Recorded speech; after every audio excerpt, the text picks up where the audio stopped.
Okay.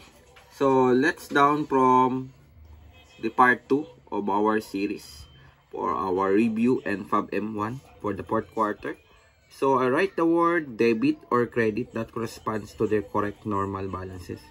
When you say debit, that is on the left side and the credit is on the right side. So, lagi nyo tatandaan na meron tayong left side of the equation and also the right side of your equation. So, that is, punta na tayo sa cash. Tingnan natin.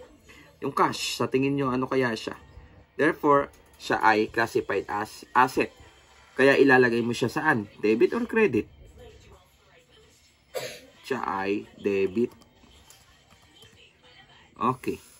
Next, prepaid rent. O prepaid rent, that is part of your prepaid expenses. That prepaid expenses is part of your asset under current asset. So therefore, kapag prepaid rent, that is you already paid in advance but not yet incurred. That is a debit portion. Debit side mo siya ilalagay. Okay. Next natin, accounts payable. Accounts payable is considered as credit because it is part of your liabilities. Okay? That is under the payment for or payable to the supplier.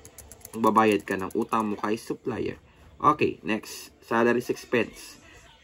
Okay? Huwag mong sasabihin na siya ay payable.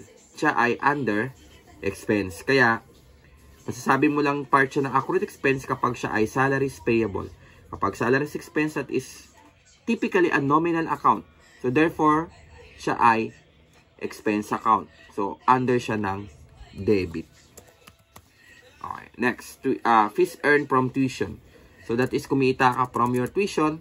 You already collected the fees earned from your students. That is credit because it is part of your owner's equity.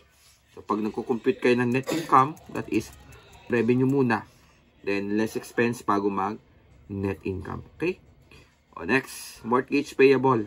O, from the word mortgage payable. Payable, that is credit, automatic na yan. Huwag ka nang magpatumpik-tumpik pa. Credit na po ang sagot dyan. Sanchez drawings. O, pag sabing Sanchez drawings, baliktad pa yung spelling ko. Ulit natin. Kasi hindi na tayo, ano eh. Okay. That is debit plus drawings withdrawal yan. Okay?